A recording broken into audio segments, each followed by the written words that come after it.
Bonjour à tous, je vous remercie d'être venus nombreux.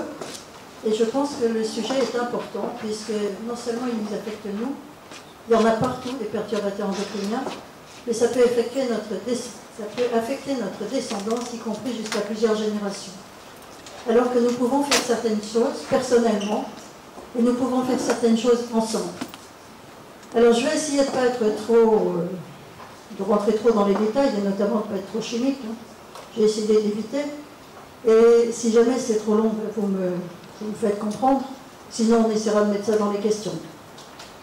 Alors effectivement, ils sont partout. Et le problème, c'est que dans la vie, il y a ceux qui se disent « moi, je vais apprendre ce que c'est ». Et puis, il y en a beaucoup qui se disent « ah non, moi, je ne veux pas savoir ». Surtout, je ne veux pas savoir. Et malheureusement, il y a des gens qui emploient des produits dangereux, qui refusent d'entendre et d'avoir les formations nécessaires pour ne pas avoir les effets secondaires de l'emploi de leurs produits. Et oui, on préfère la vérité on préfère les mensonges qui rassurent plutôt que la vérité qui dérange. Alors, qu'est-ce que c'est un perturbateur endocrinien? Bon, je vais aller un petit peu au-devant de mes diapos, mais un perturbateur, c'est forcément quelque chose qui perturbe. Et un perturbateur endocrinien, ça perturbe nos hormones dans le corps, qui sont sécrétées donc par les glandes endocriniennes. Il faut apprendre à en savoir plus. Si vous pouviez ressortir de cette salle en vous disant bah ça alors ça m'a intéressé, j'aimerais bien en savoir plus, prendre votre internet et aller potasser les produits, là je serais contente. Puis il y a 2 ou 3 petites choses que je vous dirais, ça il ne faut pas l'oublier. Donc il faut aller au-delà de tout ce qu'on dit, il faut aller au-delà de... Quand on lit les articles qui sont écrits, on se rend compte qu'il y a du tout et du n'importe quoi. Les gens ils disent quelque chose et leur contraire. Il faut surtout ne pas croire les lobbies, parce qu'ils financent les gens qui font des études. Et la plupart du temps, donc, c'est exclusivement à leur profit. Et leur profit, ça va jusqu'à se dire, moi, je vais gagner mon argent, et la santé des autres, ben, c'est pas mon boulot. Moi, mon boulot, c'est de gagner de l'argent, c'est pas de la santé des autres. Donc, il faut les éviter quand on les connaît. Donc, on va essayer d'en connaître un peu plus. Il faudra les remplacer. Il faudra soit savoir les choisir et faire savoir, lorsque vous voyez des produits qui peuvent être dangereux, de faire savoir, par exemple, à Que Choisir ou à 60 millions de consommateurs qui ont organisé des moyens de savoir si les produits sont dangereux ou pas. Et surtout, ne pas oublier que ici, nous travaillons pour nous, mais nous travaillons aussi pour les bébés et pour les générations à venir. Alors, comme je vous ai dit, il perturbe le fonctionnement des hormones, ça on l'a déjà vu. Alors, quelles sont les hormones? Quelles sont les hormones que nous connaissons? En principe, on les connaît, hein. Peut-être pas celles qui, dans le cerveau, régulent la sécrétion de toutes les autres hormones, mais en principe, tout le monde connaît la thyroïde. Et on sait aussi qu'il y a beaucoup plus de pathologies de la thyroïde, pas liées simplement au changement de levothyrox, hein, mais il y a quand même des cancers qui ne sont pas tous liés à Tchernobyl. Et on peut se poser des questions par rapport à l'effet de... Excusez-moi, je cherche quelque chose. Non, bon, c'est pas grave. J'ai chargé quelqu'un de chercher quelque chose, je le trouve pas. Donc la thyroïde, il peut y avoir des produits bromés, fluorés, qui peuvent intervenir avec l'iode des hormones thyroïdiennes. Il peut y avoir aussi les surrénales, il peut y avoir le pancréas, et des perturbateurs endocriniens peuvent agir sur la sécrétion d'insuline et sur le métabolisme de celui-ci. Et il peut y avoir aussi toutes les hormones de reproduction, les organes de reproduction qui ont été les plus étudiés jusqu'à présent, au détriment peut-être des autres. Mais enfin, il fallait être certain de ce qui se passait à ce niveau-là. Et puis on a oublié le tissu adipeux, qui est aussi un organe endocrinien. Les adipocytes sont des cellules endocrines.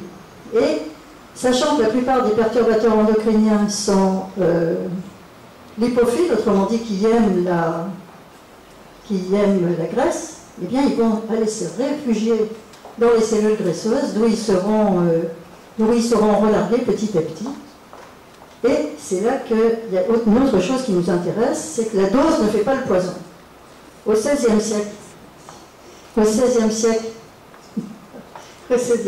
Paracelse disait la dose fait le poison. Tout ce qui était pris en excès, comme l'eau par exemple, même simplement l'eau, pouvait tuer. Et bien maintenant, c'est plus du tout ça. Bien que pendant des générations et des générations, tout le monde a cru que c'était ça, y compris les toxicologues. Et bien maintenant, c'est plus du tout la même chose, puisque ce sont à dose minuscule qu'agissent les perturbateurs endocriniens. Mais la deuxième chose qui existe, c'est que ces molécules se caractérisent par un effet toxique qui n'est pas direct, mais indirect. Et puis, les modifications physiologiques qu'il entraîne peuvent se faire sur le long terme. Or, l'Europe, naturellement, s'est battue, on voulait voir des choses immédiates. Et donc, ça a permis de retarder ce que c'était qu'un perturbateur endocrinien. La dose ne fait pas le poison, première chose importante à retenir. Deuxième chose importante à retenir, le moment de l'exposition est le plus important. Si c'est le fœtus, l'embryon, le fœtus, ce sont eux qui seront le plus attaqués et qui seront le plus sensibles aux perturbateurs endocriniens. Ils le seront donc dans le ventre de leur mère, qui devrait faire attention à éviter au maximum les perturbateurs endocriniens, parce que ça agit au moment de la formation des organes de la reproduction, comme on a vu, très tôt, à partir de quelques semaines, mais également du système nerveux central. Et là, on risque d'avoir un effet jusqu'à beaucoup plus tard dans la période postnatale. Et les enfants, de la naissance jusqu'à les premières années, sont particulièrement sensibles. Il y aura également une période de sensibilité à l'adolescence. Les adultes sont moins sensibles et les personnes âgées recommencent à être un peu sensibles. La définition de l'OMS, un perturbateur endocrinien potentiel est une substance ou un mélange exogène possédant des propriétés susceptibles d'induire une perturbation endocrinienne dans un organisme intact et chez ses descendants. Après, ça a été des bagarres sans fin au niveau de la Commission européenne pour classer les perturbateurs endocriniens. En 2016, ils ont produit une définition disant qu'il fallait que c'est des effets indésirables sur la santé humaine. Autrement dit, tout ce qu'on avait fait comme une expérimentation chez l'animal, on n'en voulait pas. Pratique ça, au moins, comme ça, on était sûr de son coup. Présenter un mode d'action endocrinien. Et il devait y avoir un lien de causalité entre l'effet indésirable et le mode d'action. Le problème, c'est comme je vous l'ai dit, ça risque d'arriver des années après, comment voulez-vous faire ce lien? Ce n'est qu'en accumulant les cas qu'on arrive à se dire, oui, c'est évident, ça peut être ça. Donc il y a eu un tollé à Bruxelles, et on voyait bien que les industriels craignaient une restriction de leur vente, mais par contre les autres en face, ils craignaient une atteinte à la santé, donc ils se sont bien bagarrés.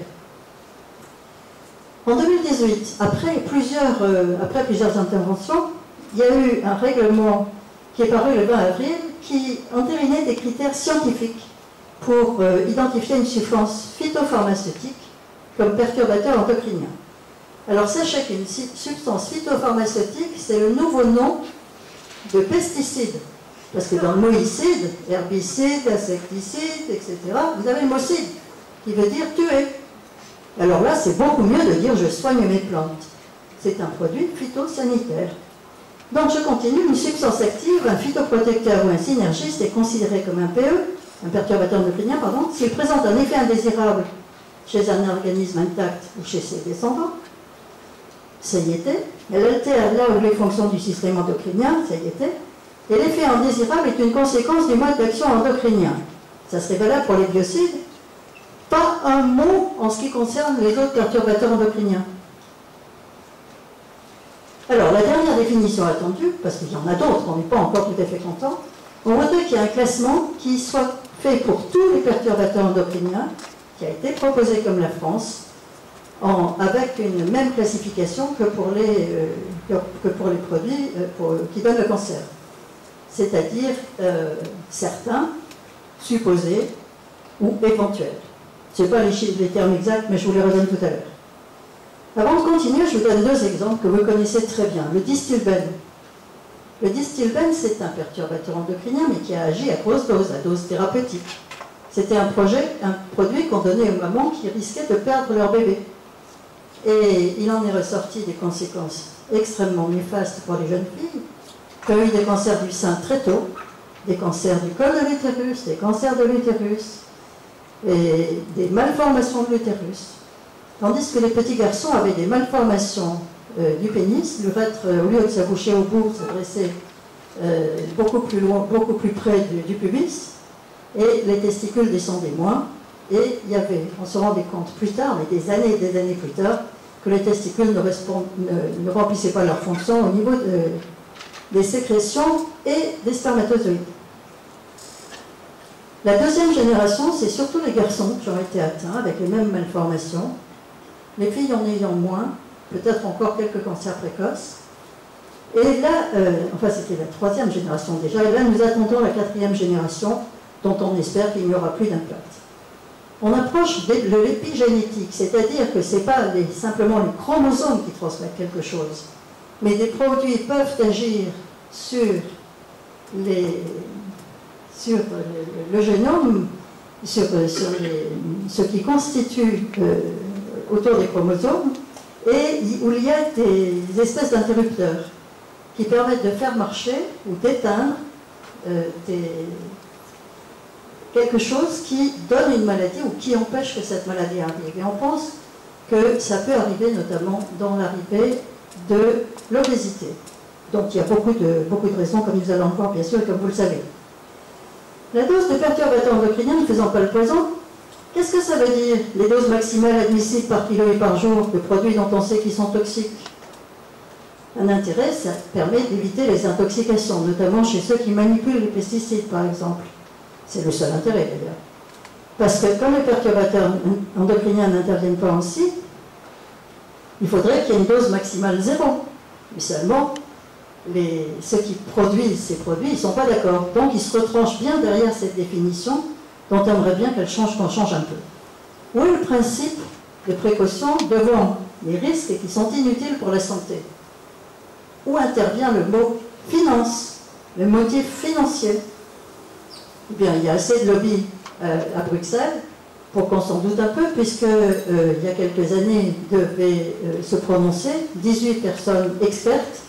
Sur les 18, il y en avait 17 qui avaient des intérêts financiers, donc personne n'avait rien dit.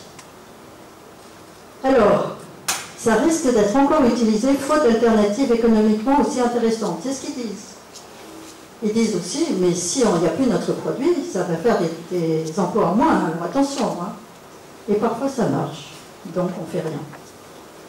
Je vous passerai vite l'historique. Hein.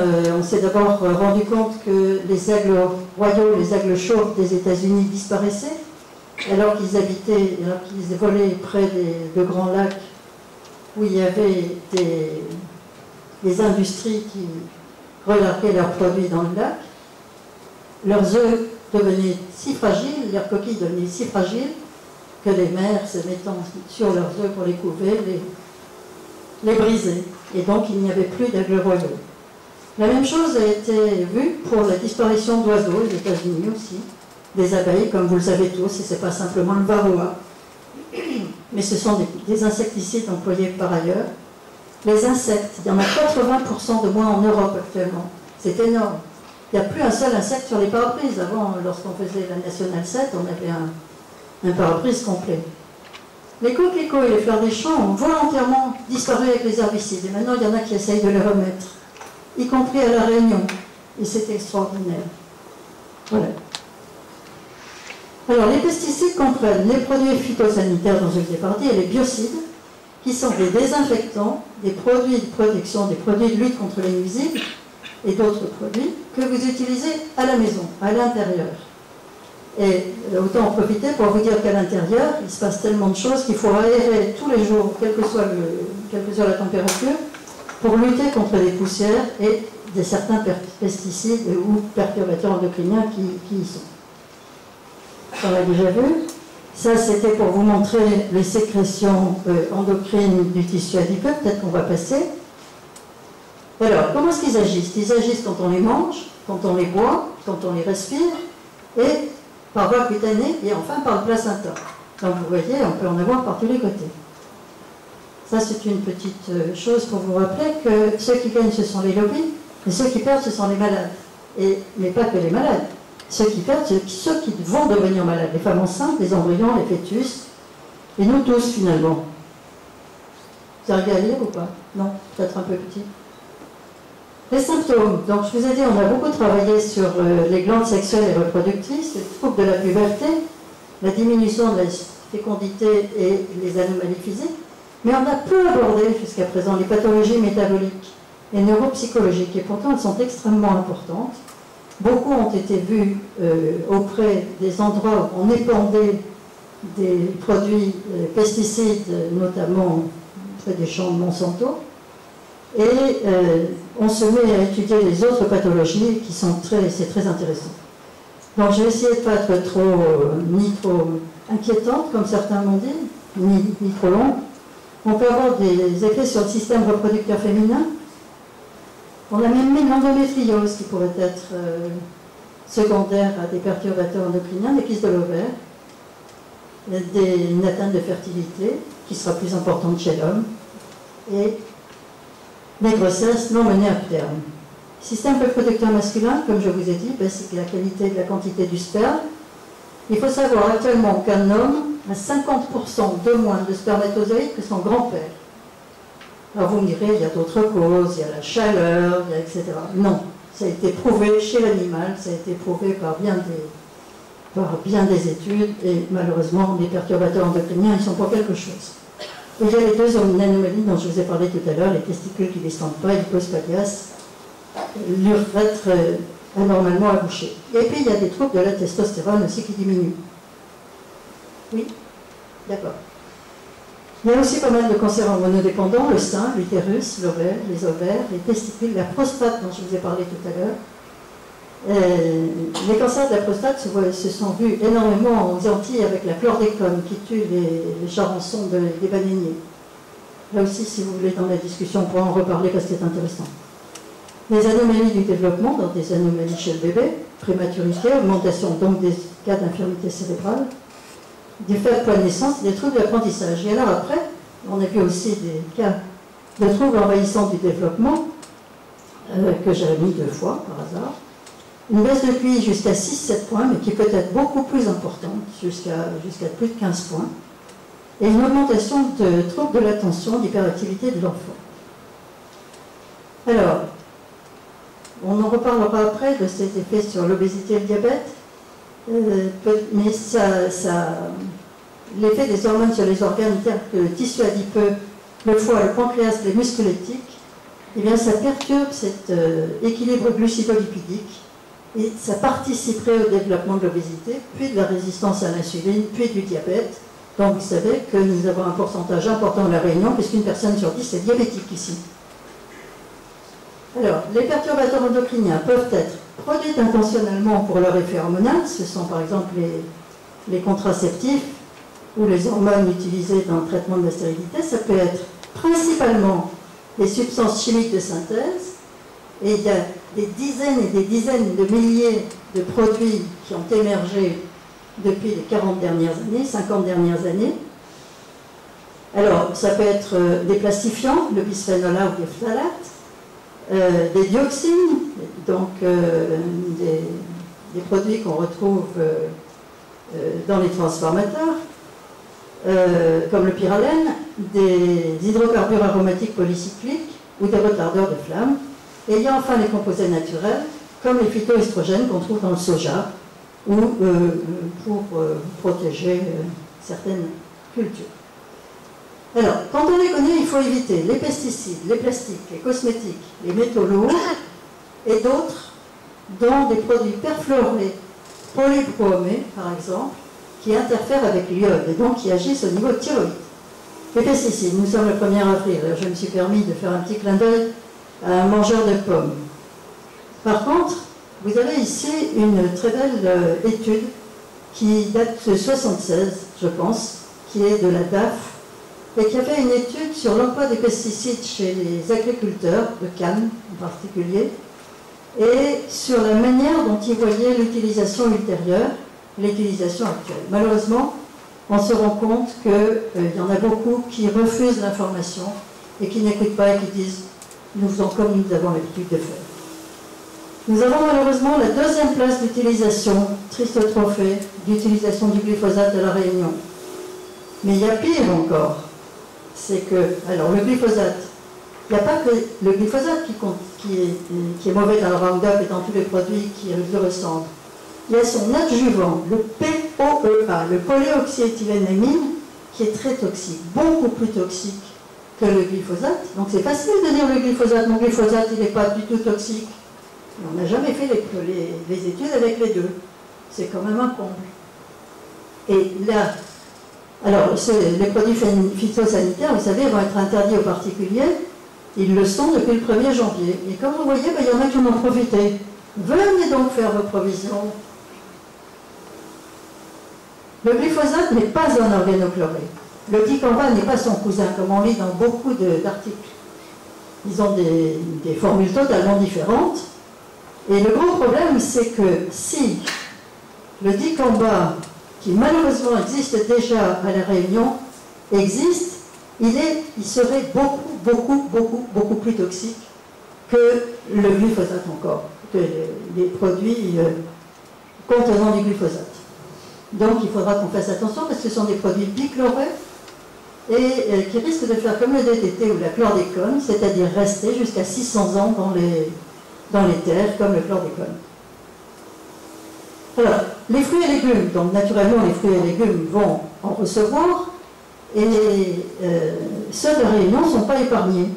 Alors, mais par contre, les autorités de santé disent, mais c'est pas grave les traces de pesticides, c'est pas grave, il n'y a pas de risque. Eh bien si, quand on pense aux perturbateurs endocriniens, il y a des risques. Alors ce que je vous propose de faire, peut-être que je l'ai mis un peu plus loin, c'est d'éviter les produits les plus traités, les salades, les céleris, les tomates, les fraises, de laver avec du bicarbonate ou du vinaigre. Si vous prenez du bicarbonate, vous lavez vos tomates avec et sans, vous verrez, l'eau n'a pas la même couleur. Faites l'essai avec deux endroits. Ou du vinaigre, brosser ce qui peut se brosser, peler surtout ce qui peut se peler, mais c'est parfois pas suffisant, ça va à l'intérieur. Donc mangez du bio le plus possible, ou au moins des produits d'agriculteurs proches et connus qui sont interrogeables et vous savez ce qu'ils font. Dans les autres, vous avez les plastiques. Rappelez-vous le bisphénol A, interdit théoriquement en France depuis janvier 2015, en France seulement, pas autour. Et vous voyez, là il y a marqué papier garanti sans bisphénol A. Mais on l'a remplacé par du bisphénol S qui est beaucoup plus toxique. On nous a parlé de bisphénol F, il n'y en a pas dans cela. Et j'ai trouvé l'autre jour par hasard papier garanti sans phénol. Et ces produits, ils existent. J'ai fait des recherches, donc ils existent. Et ah ben je ne l'ai pas marqué. Et ils coûtent moins cher même que les autres produits. Alors pourquoi? Peut-être que c'est l'habitude, la force de l'habitude. Dans les plastiques, vous avez également des phtalates, qui ont deux usages particuliers. Ils assouplissent les plastiques et les stabilisent, et puis ils font partie des parfums. Ils permettent aux parfums d'être plus efficaces. Ça bloque l'effet de la testostérone, ça imite les estrogènes, ça modifie les hormones thyroïdiennes, et il y en a dans un paquet de choses que je ne vais pas vous détailler, mais il y en a partout. Tout ce qui est en plastique souple, il risque d'y en avoir, jusque dans certains produits des hôpitaux. Si vous voulez, on la repassera tout à l'heure parce que j'ai peur de ne pas pouvoir continuer. Alors dans les parfums, il y en a partout là aussi. Il faut faire très attention. Alors les plastiques, comment les reconnaître? Vous avez tous vu des bouteilles. Dessous, il y a un petit triangle avec un numéro. Ne confondez pas avec le numéro qui n'est pas dans un triangle. Et il y en a aussi sous les boîtes, sous les canettes. Je vous ai mis une référence pour cette affiche, pour savoir quels sont les plastiques que l'on peut utiliser ou pas. Rappelez-vous le numéro 245. Ce sont les 3 seuls que l'on peut mettre à la rigueur au chaud. Il vaut mieux éviter, mais enfin en particulier vous pouvez pour le 5. Quant aux autres, ils sont tous à ne jamais mettre au chaud. Alors le polyéthylène terephthalate ne contient pas de phtalate malgré son nom, mais il peut en relarguer à la chaleur et avec d'autres produits toxiques. On n'a pas grand-chose d'autre. Il n'y a plus de bouteilles d'eau qui soient en verre à La Réunion. Et ce n'est pas si dramatique si ça ne reste pas au chaud. Le 2, le polyéthylène haute densité peut être utilisé. Il y a des récipients, il y a des flacons, c'est encore possible.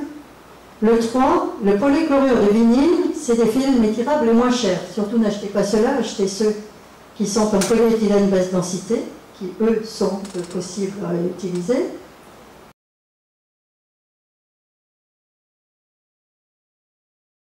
Les phtalates qui vont passer dans votre nourriture, jamais de cuisine à l'eau chaude. Le polystyrène est quand même très embêtant aussi, c'est un produit qui est très utilisé à La Réunion puisque ce sont des barquettes. Et c'est un produit qui non seulement est un perturbateur endocrinien, mais c'est un cancérigène. Alors le propylène, vous pouvez y aller, sauf si votre produit est en mauvais état. S'il a déjà trop servi, jetez-le, parce qu'il va relarguer des phtalates aussi, ou du plastique. Et le mieux, c'est un fourre-tout dans lequel il y a des choses bien et des choses pas bien. Donc, il faut faire très attention et se renseigner. Alors, vous avez par exemple dans les bonbonnes, vous avez soit des bonbonnes qui sont en polyéthylène terephthalate, soit d'autres bonbonnes qui sont en tritan, qui n'a rien à voir avec un produit d'excellente qualité, bien qu'il est marqué sans bisphénol A, il a une toxicité qui est bien pire. On va en voir une photo. Voilà, c'est ça, c'est le tritan. Des bonbonnes de fontaine à eau qui sont, vous voyez, n'ont pas la même forme. Et on en trouve souvent, soit dans des administrations, soit dans des grosses boîtes. Renseignez-vous quand vous voyez qu'on vous offre de l'eau en bouteille, comme ça. Un produit dérivé du benzène, perturbateur endocrinien plus toxique. Vous connaissez tous ces choses que l'on voit derrière certaines boîtes de plastique, donc je ne vais pas insister. Alors, qu'est-ce qu'on peut faire pour se protéger des plastiques? Plus les aliments sont chauds, plus ils sont en contact avec quelque chose de lipidique, de graisseux, plus les transferts contaminants peuvent être élevés. Ne pas chauffer les plastiques. Ne pas mettre de produits chauds dans du plastique. Ne pas utiliser de plastique au micro-ondes. Même pas de préférence éviter, mais si vous avez à en mettre, ne mettez que des 2, 4 et 5. Évitez le contact de ces plastiques avec des aliments. Pas de plastique ancien ou abîmé. J'ai vu mettre des restes dans des bouteilles plastiques qu'on mettait au micro-ondes. Ne faites jamais ça. Éliminez tous les produits non indispensables. Retournez aux produits anciens et surtout, préférez le verre, remplacez tout votre truc en plastique par du verre. Et si vous avez des ustensiles qui sont en plastique, essayez de les remplacer petit à petit par de l'inox ou par de la fonte ou par, si vous avez les bras assez pour pouvoir les soulever. Mais essayez de ne pas d'utiliser le moins possible les plastiques. Les cosmétiques, on ne va pas parler pendant très longtemps, mais vous savez qu'il y en a beaucoup qui contiennent des phtalates, il y en a qui contiennent des parabènes, certains sont bons, certains sont, enfin, il y en a certains qui sont plus dangereux que d'autres. Et il y a enfin le triclosan. Le triclosan, c'est un bactéricide qui est employé, peut-être que j'ai une diapo après, on va y revenir. Donc dans les noms de produits qui doivent vous dire quelque chose, c'est benzophénol pour les produits solaires, phtalate, parabène, alkylphénol, phénoxyéthanol, formaldéhyde. Le formaldéhyde, c'est le formol, hein. Et les lauryl et le laureth sulfate. Alors celui-là, je voudrais revenir avec vous là-dessus, puisque ce sont des produits qui étaient employés pour nettoyer les sols des usines et qui se retrouvent maintenant dans les cosmétiques. Alors on recommande naturellement de se rincer extrêmement bien de manière à éviter une toxicité qui peut être importante. Alors le triclosan, non, j'ai peut-être rien dessus. Alors le triclosan, c'est un bactéricide qui est interdit normalement, mais qu'on retrouve encore dans pas mal de produits, et qui n'est autorisé que dans certains dentifrices prescrits par des dentistes.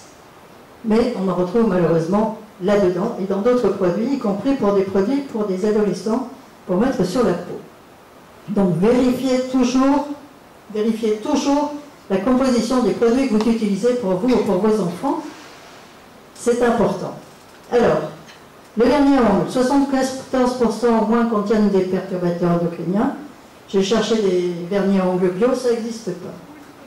Il y a des triphénylphosphate qui est dangereux, et tout comme c'était pour remplacer des phtalates, mais c'est dangereux. Attention aux vernis que vous achetez sur les marchés ou en solderie, vous êtes sûr qu'il y aura plus de perturbateurs endocriniens ou de produits toxiques que dans d'autres. Le rouge à lèvres, 40% des rouges à lèvres contiennent des perturbateurs endocriniens. Et mesdames qui en mettaient 3 à 4 fois par jour, vous en mettez 1,8 kg par an. Vous en avalez 1,8 kg par an, ce qui n'est pas rien. Surtout que si l'on sait qu'il y a aussi des phtalates et autres produits dangereux. Alors, je vous ai mis là, mais je l'ai remis ailleurs. Que choisir? Vous tapez simplement que choisir au lieu de taper ça. Que choisir cosmétique? Ils ont énormément de choses intéressantes. 1 sur la composition des produits et 2 sur les toxicités des composants. Allez-y, c'est extrêmement intéressant. Alors, qu'est-ce qu'on peut faire pour les cosmétiques? Qu'est-ce que vous lisez là?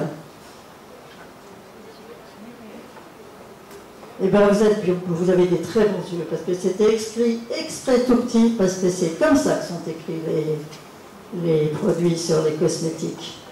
Donc, autrement dit, prenez votre téléphone et agrandissez-le ou mettez le nom du cosmétique sur l'endroit ad hoc. Cherchez sur Internet, retour aux recettes maison, parfois ça peut marcher. Produits bio, mais attention, dans les produits bio, il peut y avoir aussi des perturbateurs endocriniens, tout comme il peut y en avoir dans les médicaments. Et quand je faisais remarquer ça à un pharmacien en lui disant « mais il y a des phtalates là-dedans, il y a des choses qu'il vaut mieux éviter », peut-être que les pharmaciens pourraient se mettre ensemble pour dire « ben on ne le fait plus ». Donc je vais parler aussi du E171, l'oxyde de titane, les nanoparticules. Il y en a dans tous les produits pelliculés. Alors, autorisation très fréquente. Donc ça, je passe puisque je viens de vous en parler. Mais il y a d'autres produits, il y a les métaux dans le mercure. Et ça, pour une femme enceinte, il vaut mieux éviter. Les produits organométalliques, le tributylétain, qui est employé sur les bateaux. Les produits perfluorés dans le téflon. Et malheureusement, il va falloir peut-être pour changer vos poêles, vos casseroles, si elles sont rayées, parce qu'elles risquent de relarguer des produits perfluorés. Et il y en a bien d'autres encore. Il n'existe pas d'étiquetage obligatoire de ces produits, donc ils en profitent. Et il y a des gens qui mettent sans bisphénol A, je vous ai dit, comme je vous ai dit tout à l'heure, mais par contre ils mettent des produits pires. Il y en a qui mettent sans phtalate, mais qui en contiennent, y compris certains produits médicaux. Sans ceci, sans cela, méfiez-vous et essayez de vous renseigner.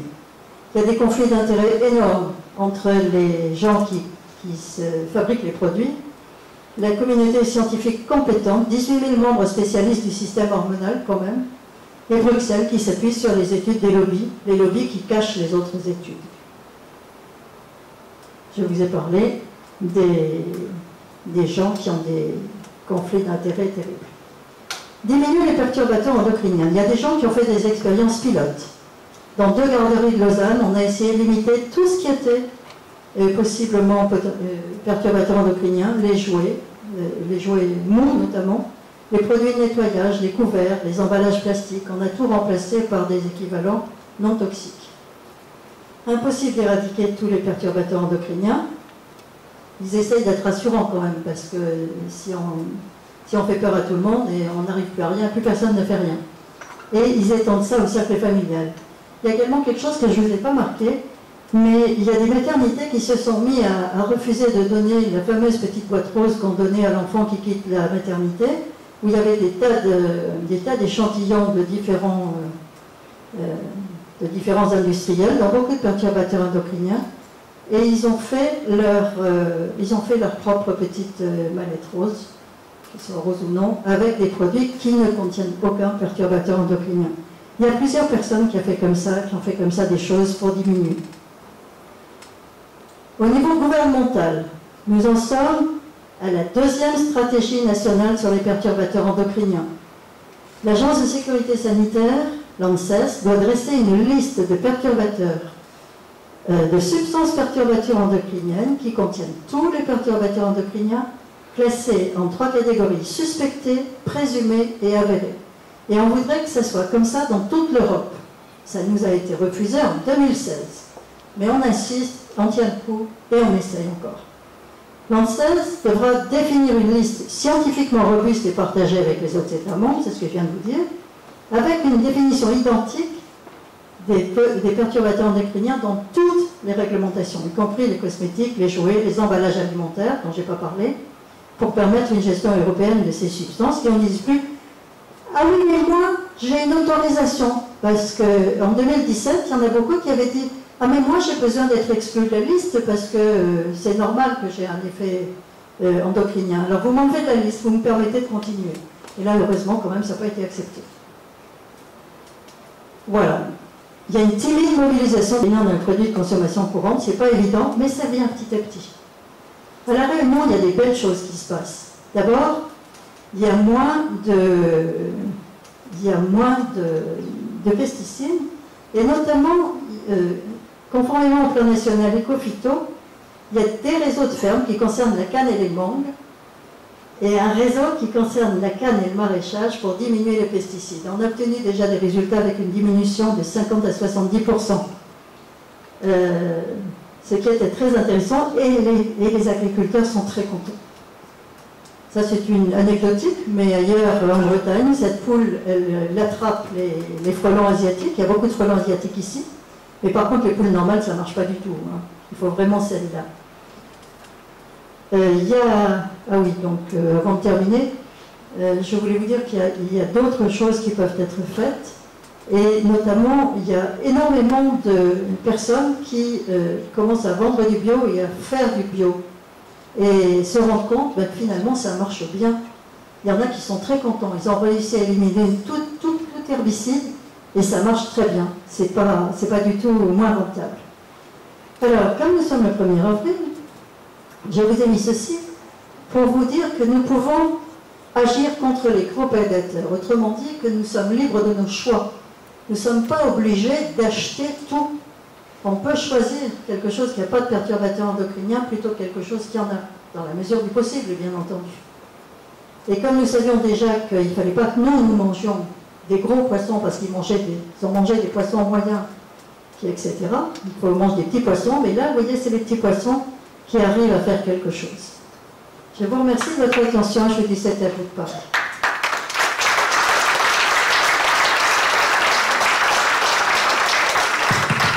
Merci Marie-Claude. Merci beaucoup pour cette exposé. J'ai passé un peu. En fait, on n'avait pas discuté du temps qui t'était imparti, donc t'as bien joué, c'est pas mal. Hein, je lui faisais les grands signes du fond en lui disant combien de temps il restait, mais on n'en avait pas du tout parlé avant. On m'a demandé d'organiser cette soirée depuis un moment, mais j'avoue que j'étais un petit peu relax là-dessus. Bien, c'est le temps de vos questions. On va peut-être pouvoir allumer un peu la salle, du coup. Sauf si tu veux encore projeter des choses, peut-être. D'accord. Bon, alors, c'est là. C'est ici, le bouton. Je vais vous montrer un livre qui est intéressant et qui peut être conseillé à des futures mamans ou à des mamans qui vont avoir leur enfant, puisque ça concerne non seulement la grossesse, mais ça concerne également les premières années de l'enfant. Ça s'appelle « Perturbateur endocrinien, une bombe à retardement pour nos enfants ».